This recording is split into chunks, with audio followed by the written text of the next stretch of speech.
Baltasar Gracián, escritor y filósofo español, que tuvo una gran y duradera influencia sobre el pensamiento occidental, escribió lo siguiente: nunca pierdas el respeto por ti mismo ni te muestres demasiado relajado cuando estés a solas.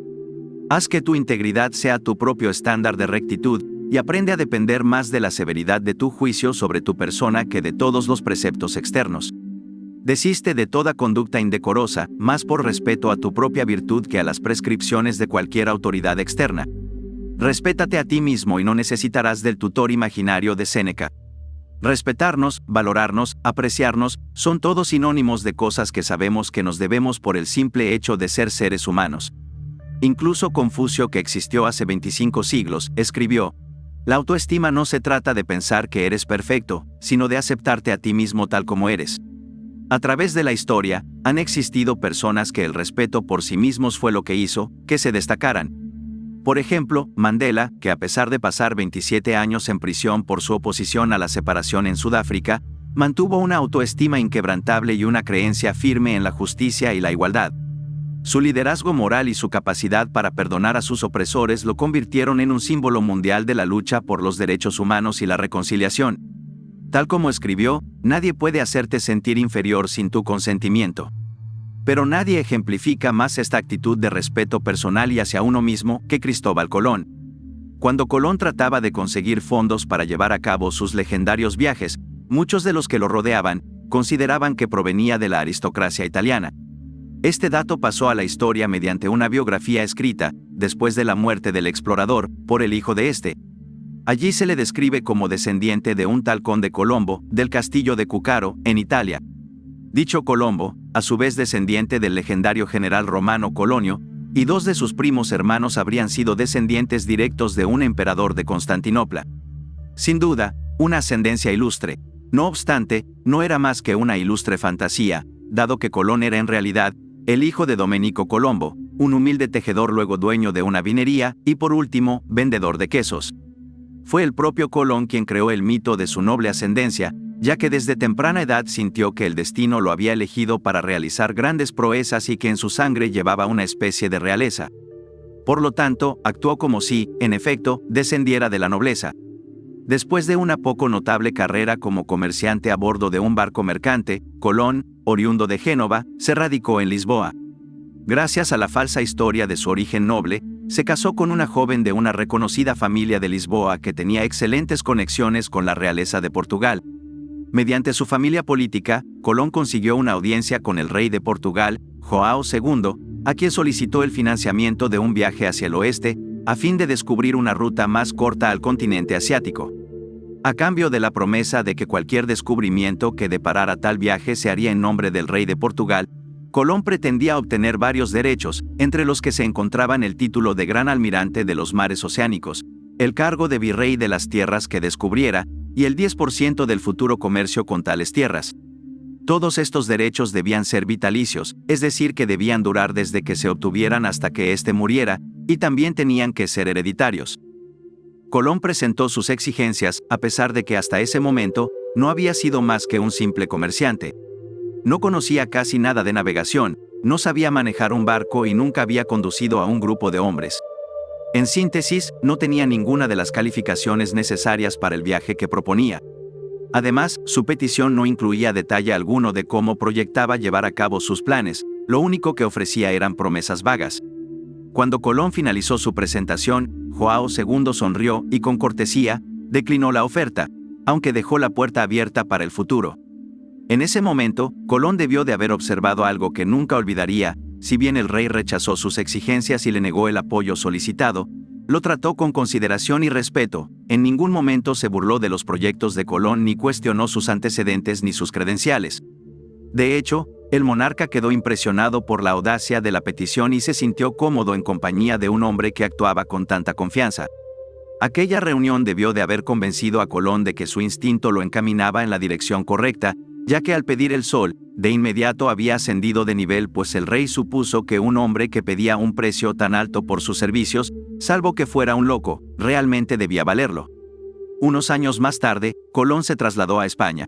Utilizando sus relaciones portuguesas, comenzó a moverse en los altos círculos de la corte española, recibió subsidios de ilustres financistas y compartió la mesa con duques y príncipes.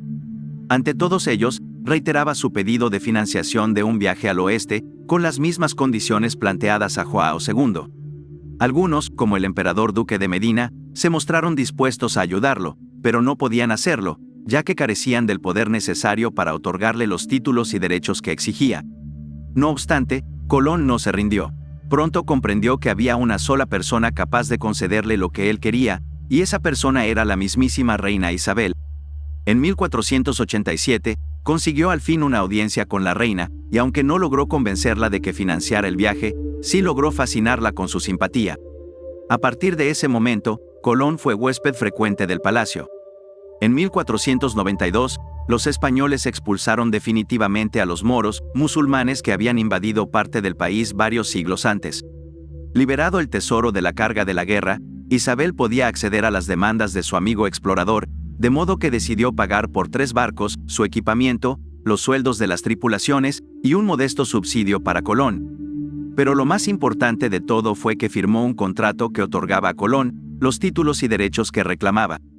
Lo único que le negó, y eso solo aparecía en la letra chica del contrato, fue el 10% de todos los ingresos producidos por cualquier territorio que descubriese.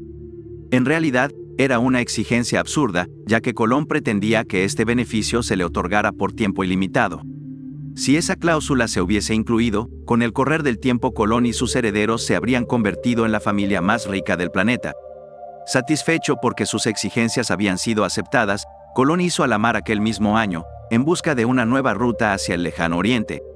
La misión de encontrar dicha ruta fracasó, pero cuando Colón solicitó a la reina, al año siguiente, que le financiara un viaje aún más ambicioso, ella accedió. Para entonces ya se hallaba convencida de que Colón estaba destinado a realizar grandes proezas.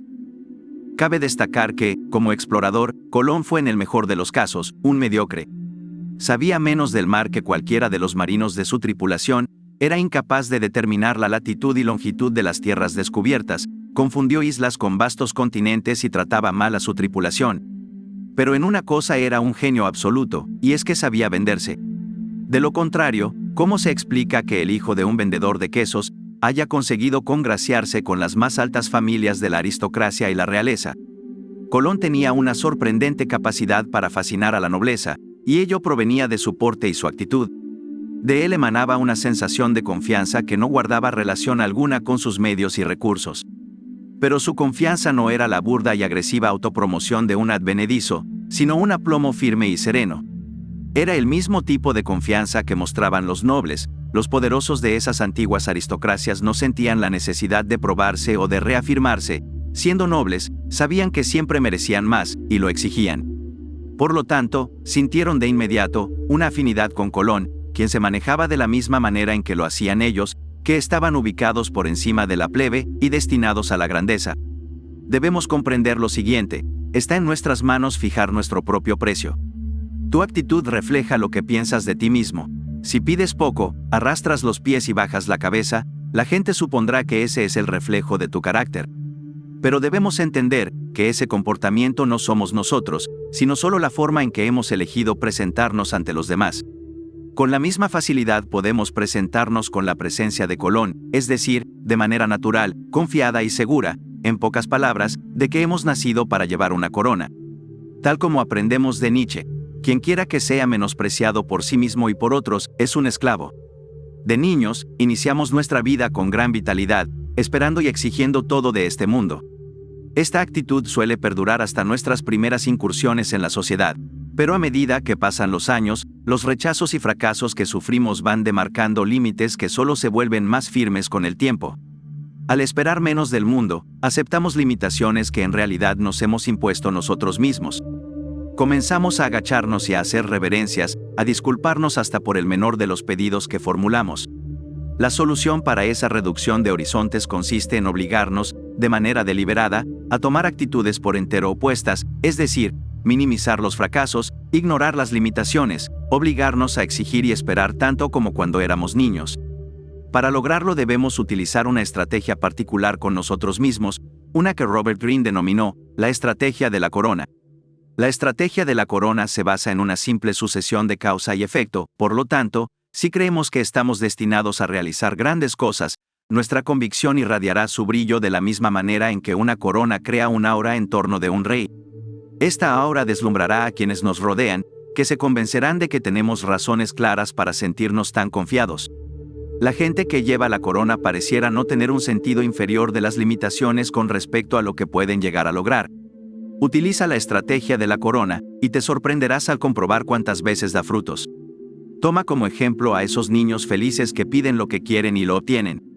Su encanto radica en sus altas expectativas, y los adultos disfrutan otorgándoles sus deseos, tal como Isabel disfrutó otorgándole a Colón lo que pedía. A lo largo de la historia de la humanidad, individuos de cuna humilde han logrado implementar la estrategia de la corona, al creer tan firmemente en su propia grandeza, que esa fe se convirtió en una profecía cumplida. Robert Greene escribió: «La corona podrá diferenciarte de los demás, pero de ti depende que esa distinción sea real. Deberás actuar de manera diferente y demostrar que eres distinto de quienes te rodean». Una forma de enfatizar esto consiste en actuar siempre con dignidad, independientemente de las circunstancias. Cuando no tenemos dignidad ni firmeza de propósito, cualquiera puede arrebatarnos la corona con mucha facilidad. Nunca debemos confundir el porte real con arrogancia. La arrogancia podrá parecer privilegio de reyes, pero en realidad solo delata inseguridad. Haile Selassie, que rigió Etiopía durante alrededor de 40 años, a partir de 1930, había sido antes un joven llamado Lig Tafari. Provenía de una familia noble, pero no tenía posibilidad alguna de ascender al poder, dado que se ubicaba casi al final de la línea sucesoria del rey Menelik II, que en ese momento ocupaba el trono. Sin embargo, desde muy temprana edad dio tales muestras de confianza en sí mismo y comportamiento real, que sorprendía a cuantos lo trataban. A los 14 años, Tafari fue a vivir a la corte, donde de inmediato impresionó favorablemente a Menelik II, quien lo hizo su favorito. La gracia y la gentileza de Tafari, su paciencia y su aplomada serenidad, fascinaban al soberano. Los otros jóvenes de la nobleza, arrogantes, fanfarrones y envidiosos, rechazaban y maltrataban a aquel adolescente de aspecto intelectual. Pero él nunca se enfurecía, pues habría sido una señal de inseguridad, algo a lo que él no se rebajaba. Ya en aquel momento muchos pensaban que algún día llegaría a la cima, porque actuaba como si ya estuviese allí. Años más tarde, en 1936, cuando los fascistas italianos habían invadido Etiopía, y Tafari, ya Haile Selassie, que se encontraba exiliado, se dirigió a la Liga de las Naciones para defender la posición de su país. Los italianos que había entre el público lo abuchearon con insultos ordinarios, pero él conservó la dignidad como si nada lo afectara. Esta actitud lo elevaba al mismo tiempo que hacía quedar aún peor a sus adversarios. La dignidad siempre es la máscara que debemos ponernos en situaciones difíciles, es como si nada nos afectara, y tuviéramos todo el tiempo del mundo para reaccionar. Por último, recordemos siempre que de nosotros depende fijar nuestro precio. Si pedimos menos y nos conformamos con migajas, eso es lo que recibiremos. Incluso quienes nos rechacen, nos respetarán por nuestra confianza, y no hay nada más importante que ese respeto.